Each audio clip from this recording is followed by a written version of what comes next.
नमस्कार। कोविड-19 के इस मुश्किल घड़ी में बच्चों, हम सभी लोग अपने घरों में रहकर कार्य करने के लिए थोड़ा मजबूर हैं।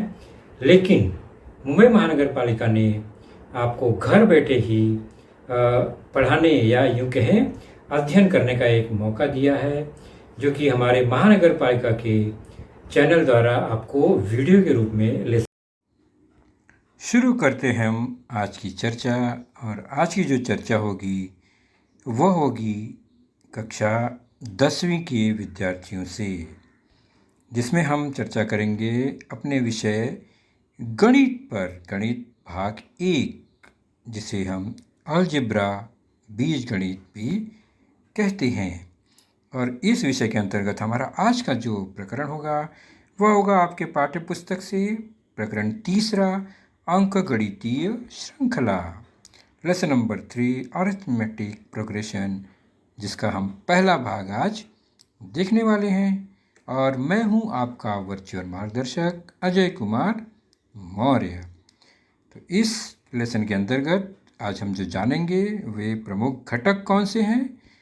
तो प्रमुख घटक है, पहला घटक संख्या सूची, लिस्ट ऑफ नंबर्स। दूसरा घटक है अनुक्रमणिका, सीक्वेंस। और तीसरा घटक है अंकगणितीय श्रृंखला, जो कि मुख्य घटक है अरिथमेटिक प्रोग्रेशन। तो चलिए शुरू करते हैं। पहले हम कुछ संख्या सूची देखते हैं, ग्रुप ऑफ नंबर्स देखते हैं, लिस्ट ऑफ नंबर देखते हैं। जैसा कि आपके स्क्रीन पर बच्चों यह कुछ संख्याएं लिखी गई हैं, उसकी एक सूची बनाई गई है। 2, 5, 8, 17, 11, 23 आपको दिखाई दे रहा है स्क्रीन पर। ये एक संख्या सूची है, संख्याओं का समूह है। लेकिन इस सूची में संख्याओं में कोई भी क्रम संबंध नहीं है। क्रम संबंध मतलब कि संख्याएं देखकर आप अगली संख्या क्या आएगी ये हम बता नहीं सकते। जैसे 2 के बाद 5, 3 का अंतर, 5 के बाद 8, 3 का अंतर, लेकिन 8 के बाद 17 आ गया, 17 के बाद 11 आ गया। तो यहाँ पर ये जो संख्या है, सूची है, ग्रुप है, इसमें कोई क्रम संबंध नहीं है। ओके, चलिए थोड़ा सा इसमें चेंजेस करते हैं ऑर्डर को। ध्यान से देखिए, 11 आ गया, 14, 17, 20, 23, 26। अब आप ध्यान से देखिए इस संख्या सूची को। तो यहाँ पर संख्याओं में एक विशेष क्रम संबंध है। क्या क्रम संबंध है? तो हर 2 संख्या यानी अगली संख्या जो है पिछली वाली से, पहले वाली से 3 अधिक है। और ये किसी भी क्रमिक संख्या में आप देख सकते हैं। इसका मतलब इसी क्रम से हम आगे की संख्याओं को पहचान सकते हैं। तो ऐसी सूची में संख्या को हम क्रम से नंबर दे सकते हैं, नाम दे सकते हैं। तो मान लीजिए पहली संख्या को हमने A1 कहा, वो पहला पद हो गया। तो दूसरे को A2, तीसरे को A3, A4, A5, A6, इस क्रम में हम दे सकते हैं। यहाँ पर हमने क्रम दिया क्योंकि हमें किसी भी संख्या या किसी भी स्थान की संख्या को खोजना आसान है, क्योंकि इसमें एक संबंध है। तो ऐसी क्रमिक संख्याओं का हमने एक सूची बना लिया। ऐसी सूची जिसमें संख्याओं का क्रम निश्चित है और हम किसी भी संख्या या किसी भी क्रम की संख्या को आसानी से खोज सकते हैं, ऐसे समूह को अनुक्रमणिका कहते हैं। तो ये नंबर्स जो हैं वे सीक्वेंस में है, ऐसा कहा जाता है। सीक्वेंस में होने से उनके बीच में एक विशिष्ट संबंध उत्पन्न होता है और किसी भी क्रम की संख्या को खोजना आसान हो जाता है। तो a set of numbers where the numbers are arranged in a definite order is called a sequence. तो ये सीक्वेंस आपको पता चल गया। विशिष्ट क्रम में लिखे गए संख्याओं को अनुक्रमणिका कहते हैं। तो हम आ गए अनुक्रमणिका तक। तो यह संख्या सूची है और अब यह बन गया एक अनुक्रमणिका विशिष्ट क्रम वाले। और अनुक्रमणिका की प्रत्येक संख्या को उसका पद या टर्म्स कहते हैं। तो पहले पद को T1, देखिए अनुक्रमणिका के जो पद हैं टर्म्स है T से, तो पहला पद हमेशा T1, दूसरा T2, तीसरा T3, इसी क्रम में यह पद बढ़ता जाता है। तो नौवां पद T9 और इसी तरह असीमित पद है। आगे कोई nवां पद खोजना है तो वह Tn हमें मिलेगा। तो पहला पद T1, पांचवा पद T5, नौवां पद T9, तो nवां पद Tn और nth टर्म इज Tn। तो पहला पद फर्स्ट टर्म T1 यहाँ पर 2 है। दूसरा पद आप देख रहे हैं T2 5 है। पांचवा पद आप देखेंगे तो T5 इक्वल टू 14। तो nवां पद Tn होगा, जो कि इसमें अभी फिक्स नहीं है कि कौन सा पद, तो nवां पद होगा तो Tn। तो इसका मतलब अगर n 100 है तो 100वां पद T100 होगा, उसे हम T100 कहेंगे। ओके, चलिए आगे बढ़ते हैं। हमने देखा सीक्वेंस को, अब कुछ उदाहरण देखते हैं और सीक्वेंस में क्या संबंध है वह जानने का प्रयास करेंगे। तो पहले अनुक्रमणिका है 1 4 7 10 डैश डैश, दूसरी है 6 12 18 और आगे असीमित, तीसरी है 3 3 3 और असीमित, इसी क्रम में आगे। अब उसके पदों को चेक करें। तो पहले में T1 1, T2 4, T3 7, T4 10, इसी क्रम में ये है। दूसरी अनुक्रमणिका में देखेंगे तो T1 6, T2 12, T3 18 है, जैसा कि हम देख रहे हैं। और in third sequence first term T1 is 3, T2 is 3 and T3 is also 3। तो अब इन तीनों सीक्वेंस में आप ध्यान से देखो तो क्या कोई नियम प्राप्त होता है? संबंध तो है ही है, लेकिन क्या संबंध है, क्या नियम है, आप खोज सकते हैं क्या? तो ध्यान से देखिए। तो पहले अनुक्रमणिका में अगला टर्म जो है पिछले से 3 अधिक है, यानी 3 जोड़ने पर अगला टर्म मिल गया हमें। दूसरे में 6 12 18, 6 जोड़ने पर अगला टर्म मिल गया। तीसरे में 0 जोड़ने पर अगला टर्म मिल गया, यानी हमने कोई संख्या जोड़ा है अलग अलग सीक्वेंस में तो हमें अगला पद मिल गया। जोड़ने पर हमें अगला पद मिला, यह एक नियम प्राप्त हुआ यहाँ पर। आगे देखते हैं कुछ और उदाहरण सीक्वेंस के और उसके टर्म्स को, पद को देखते हैं। तो चौथे सीक्वेंस में पहला पद T1 4, T2 16, T3 64। Fifth sequence में first term is -1, second term is -1.5, third term is -2। And in sixth sequence first term T1 is 1 cube, second term is 2 cube and third term is 3 cube and so on। यहाँ पर क्या relation मिल रहा है, क्या संबंध है? तो हम चेक करते हैं। चौथे में अगला पद मिलने के लिए 4 से गुणा किया गया है। Next term is found by the multiplication of 4। Fifth sequence में -0.5 को जोड़ा गया है, या यूँ कहें कि 0.5 घटाया गया है तो अगला पद मिला है। और सिक्स्थ में संख्या के घात 3 किया गया है, यानी घन लिया गया है, क्यूब ऑफ नंबर्स, तो हमें मिल गया वह अगला पद। तो 1 का घन क्यूब ऑफ 1, क्यूब ऑफ 2, तो क्यूब लिया नंबर का, तो हमें अगला पद मिल गया। यहाँ भी नियम प्राप्त हुआ, लेकिन यहाँ थोड़ा अलग नियम हुआ। पहले हमें जोड़ने पर मिले थे 3 उदाहरण, यहाँ पर गुणा से मिले और घन से भी प्राप्त हुए। इसका मतलब सीक्वेंस में कई नियम मिक्स हो सकते हैं अगला पद प्राप्त करने के लिए।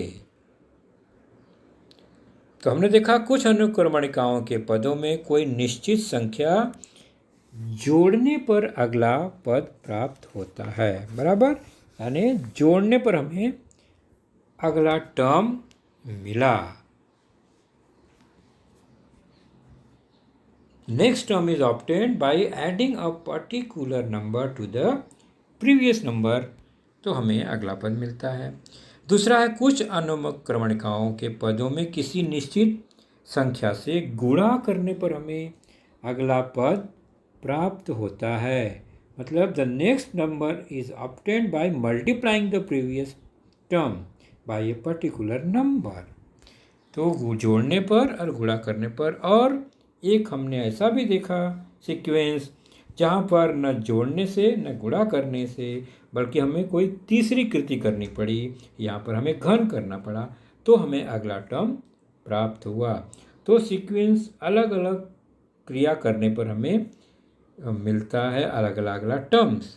तो अगला पद प्राप्त करने के लिए अनुक्रमणिका में जोड़ा भी जा सकता है, गुणा भी किया जा सकता है और कोई और भी क्रियाएं की जा सकती हैं। तो जोड़ने पर, गुणा करने पर या अन्य क्रियाएं करने पर भी सीक्वेंस के क्रमिक पद प्राप्त होते हैं।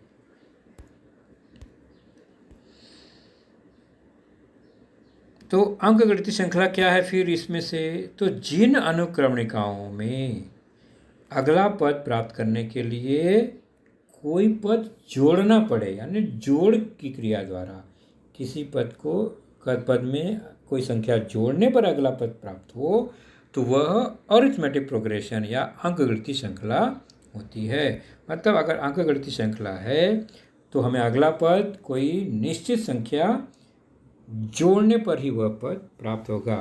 वह निश्चित संख्या हमेशा कांस्टेंट रहेगा। तो किसी पद में निश्चित संख्या जोड़े गए तो अगला पद प्राप्त हो जाएगा। और जिस अनुक्रमणिका में पहले पद में किसी संख्या से गुणा करने पर प्राप्त हो, तो वह जो श्रृंखला है, अनुक्रमणिका है, वह भूमितीय श्रृंखला कहलाता है, ज्योमेट्रिक प्रोग्रेशन। तो यहाँ पर 2 सीक्वेंस मिली, एक अरिथमेटिक प्रोग्रेशन, दूसरा जियोमेट्रिक प्रोग्रेशन। अरिथमेटिक में अगला पद के लिए संख्या जोड़ना पड़ता है, ज्योमेट्रिक प्रोग्रेशन में अगला पद प्राप्त करने के लिए निश्चित संख्या से गुणा करना पड़ता है। तो हमें केवल पहला अनुक्रमणिका चेक करना है, देखना है, अरिथमेटिक प्रोग्रेशन, अंकगणितीय श्रृंखला। चलिए, यह एक संख्या सूची और यह एक अनुक्रमणिका, और इसमें चूंकि संख्या पद में कोई एक पद जोड़ने पर अगला पद प्राप्त हुआ है, और उसको हम अगर नाम दे देते हैं पदों को T1, T2, T3, T4 क्रम से, तो पहला पद T1 2 है, दूसरा T2 5, तीसरा T3 8, और क्रमिक पदों के अंतर यानी दूसरे पद में पहला पद घटाने पर क्या मिला? 3। पांचवें में से चौथा घटाए तो क्या मिला? पांचवा पद है हमारा 14 और चौथा है 11, घटाने पर मिलता है 3। कांस्टेंट मिला, यानी यही जो अंतर है उसी को वह कांस्टेंट संख्या जो जोड़ने पर हमें अगला पद मिल रहा है। तो अगर Tn+1 अगला नंबर है तो उसमें से पिछला Tn घटाएंगे तो एक फिक्स संख्या मिलती है जिसे हम सामान्य अंतर डी दर्शाते हैं, डी से दर्शाते हैं। तो जब किसी टर्म में अगले पद में से पिछला पद घटाने पर सामान्य अंतर फिक्स रहता है, डी मिलता है, तो यही अंकगणितीय श्रृंखला है।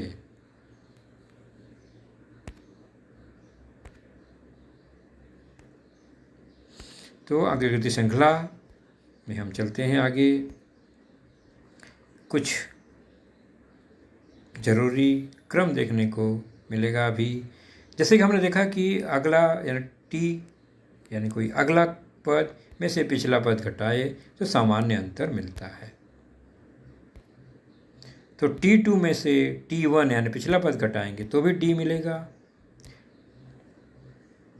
इसको पक्षांतर करते हुए हमें T2 बराबर मिलता है T1 धन D। आप देख रहे हैं ऊपर का एक समीकरण। तो दूसरा पद प्राप्त करना है तो पहले पद में D जोड़ दिया। ठीक उसी तरह T3 में से T2 घटाने पर भी हमें D ही मिलेगा। तो T3 प्राप्त करना हो तो क्या करेंगे, T2 में D को जोड़ देंगे। समीकरण इस तरह से बन गया। तो जब भी कोई पद प्राप्त करना है तो पिछले पद में D जोड़ देंगे तो हमें वही पद मिल जाता है। ओके, तो क्या मिला हमें कि अगर पहला पद को A ले लें, अब हम एक रिलेशन बनाते हैं, सीक्वेंस इक्वेशन बनाते हैं कि पहले पद को हमेशा A माने और अंतर जो है वो फिक्स D है। पहला पद फिक्स A और सामान्य अंतर D फिक्स है। तो हमें क्या मिलता है कि पहला पद T1 जो है वो A हो गया, हमने A माना। तो दूसरा पद क्या होगा, A में D जोड़ दिया तो दूसरा पद मिलेगा। तो T1 A है पहला पद और उसमें हमने D जोड़ दिया। तो दूसरा पद प्राप्त करना है तो पहले पद में D जोड़ दिया। T2 = A plus D। A क्या है, हमने T1 हटाकर A को पहला पद मान लिया यहाँ पर। तो इसमें जब भी इक्वेशन आएगा पहले पद को A मानकर हम कृति करेंगे। धीरे धीरे प्रैक्टिस द्वारा समझ में आ जाएगा। तो प्रथम पद A सामान्य अंतर D। तो पहला पद लेना हो तो पहला पद A ही है। दूसरा पद तो पहले पद में D जोड़ दिया तो A प्लस D हो गया दूसरा पद। तीसरा पद क्या होगा, तो दूसरा पद A प्लस D है, हमने ऊपर देख लिया। इसमें और एक बार D जोड़ दिया तो तीसरा पद मिल गया, या यूं कहें A प्लस 2D। तो T3 बराबर A प्लस 2D। यहाँ पर हर टर्म को प्राप्त करने के लिए जो सूत्र मिल रहा है वह A और D के रूप में ही हम प्राप्त कर रहे हैं। तो T3 निकालना है तो A प्लस 2D, क्योंकि पहला पद पता ही है और डिफरेंस पता है। अब T4 चौथा निकालना है तो पहला पद हमें पता ही है A प्लस 2D जो था उसमें और एक D जोड़ दिया तो 3D बन गया। यह चौथा पद प्राप्त हुआ। अब ध्यान से आप निरीक्षण करेंगे तो T5 निकालने के लिए पहले पद में 4D जोड़ना पड़ेगा। अब निरीक्षण कीजिए, दूसरा पद के लिए A में 1D जोड़ा, तीसरा पद के लिए A में 2D जोड़ा, 3 है तो 2D।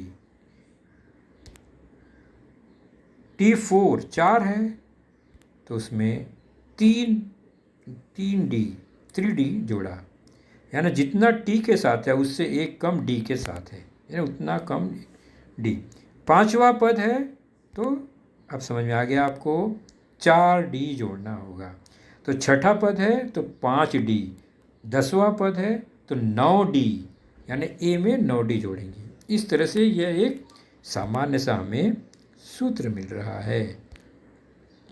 तो हमें n अगर Tn प्राप्त करना है, nवां पद, तो A में क्या जोड़ेंगे, जो T का पद है उससे एक कम, यानी nवां है तो n में एक कम D, n-1d। तो n अगर 100 होगा तो यहाँ 100 - 1 99 हो जाएगा। n अगर 1000 होगा तो यहाँ 1000 - 1 तो 999d हो जाएगा। तो जो भी है उससे एक कम d का हम यहाँ पर एक समीकरण बनता है a और d के रूप में। यानी हमें पहला पद पता है, समान अंतर पता है, तो हम उस अनुक्रमणिका का कोई भी पद ज्ञात कर सकते हैं। तो हमने देखा कि T3 ज्ञात करना है तो a में 2d जोड़ा, T4 ज्ञात करना है तो a में 3d जोड़ा, यानी 3 है तो 2d, 4 है तो 3d, तो n है तो n-1d। तो अंकगणितीय श्रृंखला का nवां पद ज्ञात करने का यह एक सूत्र मिला, Tn = a + n-1d।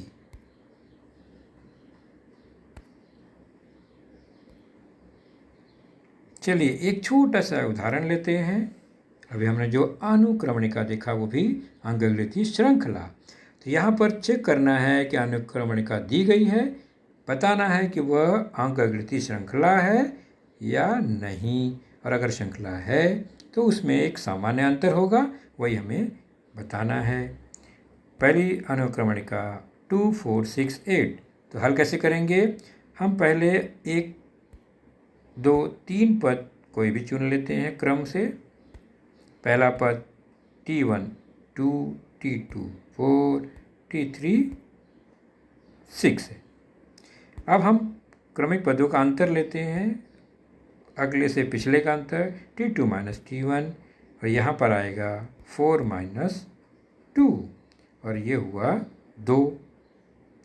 फिर एक क्रमिक जोड़ी लेते हैं, T3 - T2 का अंतर चेक करते हैं, 6 - 4, T3 6 है, T2 4, तो आ गया 2। समान अंतर कांस्टेंट है, फिक्स है। इसका मतलब ये श्रृंखला जो है, सॉरी ये जो अनुक्रमणिका है वह अंकगणितीय श्रृंखला है, क्योंकि यहाँ पर सामान्य अंतर d फिक्स है। तो सामान्य अंतर d का मान स्थिर है, इसलिए अनुक्रमणिका अंकगणितीय श्रृंखला है। और सामान्य अंतर हमने निकाल ही लिया, वह क्या है? 2। तो बच्चों अंकगणितीय श्रृंखला में आज आपने देखा आज का लेसन, उसके प्रमुख मुद्दों को ध्यान से बार बार दोबारा देखकर समझने का प्रयास कीजिए, क्योंकि एक बार देखने पर किसी को भी वो पूरा मुद्दा समझ में नहीं आता। तो जैसे ही हम 2 बार 3 बार देखेंगे तो हमें वह समझ में आने लगेगा। और इसके आगे की जानकारी जो होगी बच्चों, वह निश्चित ही हमारे अगले वीडियो में होगी। तो उस वीडियो को देखने के लिए, उसकी सूचना प्राप्त करने के लिए जो नीचे सब्सक्राइब का बटन होता है उसे ज़रूर प्रेस कीजिए और नोटिफिकेशन ऑन रखिए, ताकि जैसे ही हमारा लेसन चैनल पर डाला जाएगा आपको वह तुरंत प्राप्त होगा। तो अपना ख्याल रखिए, सुरक्षित रहिए। Thank you.